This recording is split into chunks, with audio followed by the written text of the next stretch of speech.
अनपढ़ होना ज्यादा अच्छा है। पलक आज सुबह से ही बहुत उदास और परेशान थी। माँ के बार बार पूछने पर भी उसने कुछ नहीं बताया। वो अपने कमरे में सुबह से ही घुसी हुई थी। आज उसने अपना फोन भी बहुत ज्यादा इस्तेमाल नहीं किया था। दोपहर का समय था। घर में लंच की तैयारी चल ही रही थी। सुशीला खाना टेबल पर लगा ही रही थी कि उसके घर की डोरबेल बजती है। प्रेम, जरा देखना कौन है दरवाजे पर।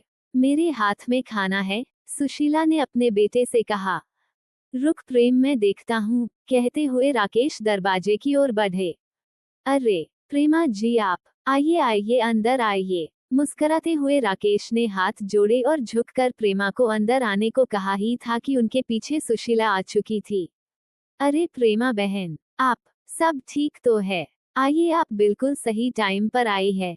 बस खाना लगा ही रही थी डाइनिंग टेबल पर, सुशीला ने प्यारी सी स्माइल देते हुए कहा।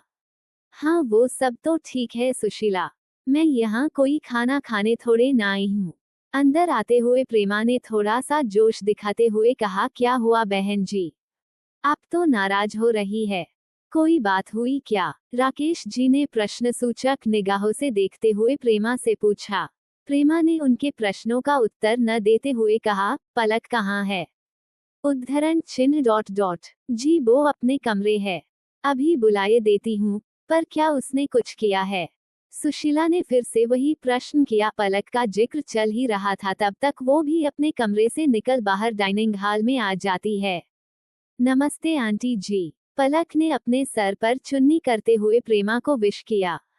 नमस्ते, तो ठीक है पलक, पर ये बताओ तुम कल से सूरज से बात क्यों नहीं कर रही हो और अपना फोन क्यों बंद करके बैठी हो? प्रेमा ने कड़क तेवर में कहा। अब घर के सारे सदस्य सहित प्रेमा भी पलक को ही देख रहे थे। देखो, सूरज बहुत ही इमोशनल और हठीले स्वभाव का लड़का है। अगर तुम दोनों के बीच कुछ हुआ है तो तुम अपनी ओर से सॉरी बोल के रफा दफा कर दो।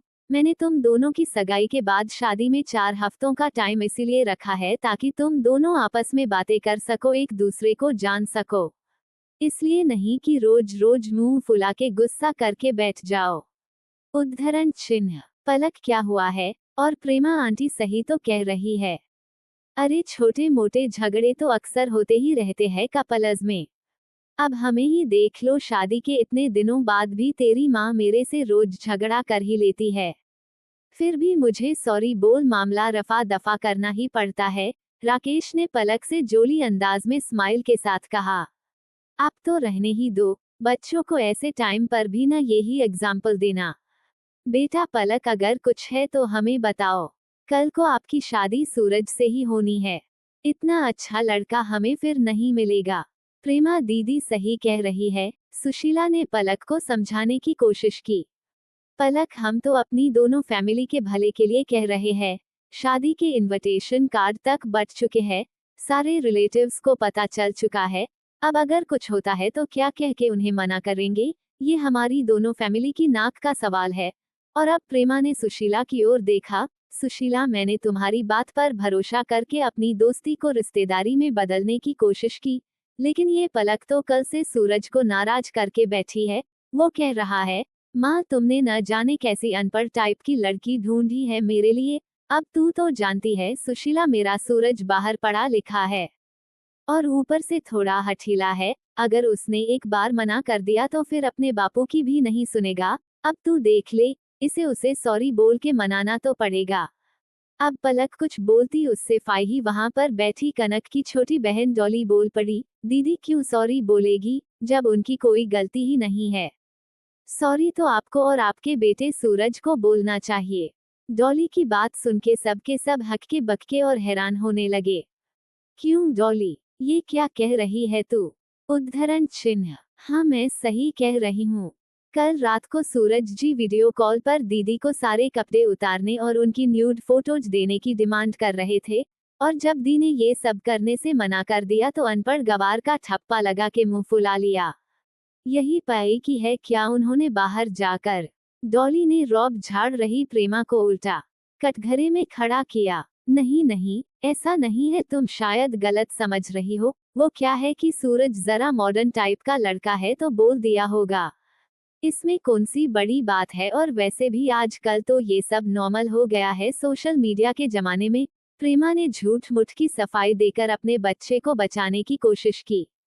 अभी तक शांत और मां के गले लग गई थी। आप सही कह रही थी प्रेमा जी, कि ये हमारे दोनों परिवार के लिए इज्जत और नाक का सवाल है। पर अब सोचने वाली बात यह है कि नाक किसकी कटी है, आपके परिवार की या हमारे परिवार की।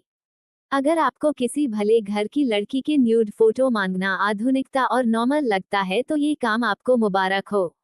ये सब हमसे तो न हो पाएगा। राकेश जी ने अपने दोनों हाथों से अपने आंसू साफ किए और फिर प्रेमा के आगे हाथ जोड़ लिए।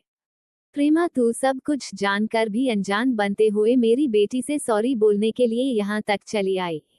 पर कोई बात नहीं, मैं तेरे घर पर तेरे बेटे की इस हरकत पर ये भी कहने नहीं आऊंगी कि तेरा बेटा मेरी बेटी के आगे सॉरी बोले, क्योंकि इतनी संकीर्ण सोच रखने वाले इंसान को मैं अब दोबारा देखना भी पसंद नहीं करूंगी। अब तुम जा सकती हो। प्रेमा अब कुछ बोलने लायक ही नहीं रही थी। वो अपना सा मुंह लिए चुपचाप वहां से जाने लगती है। राकेश और सुशीला अपनी बेटी को अब गर्व से सीने से लगाते हुए कहते हैं, ऐसा पढ़ा लिखा होने से अनपढ़ गवार होना ही लाख गुना अच्छा है। आपको ये कहानी कैसी लगी कमेंट करें और चैनल को सब्सक्राइब करें, वीडियो को लाइक करें और शेयर करें। धन्यवाद।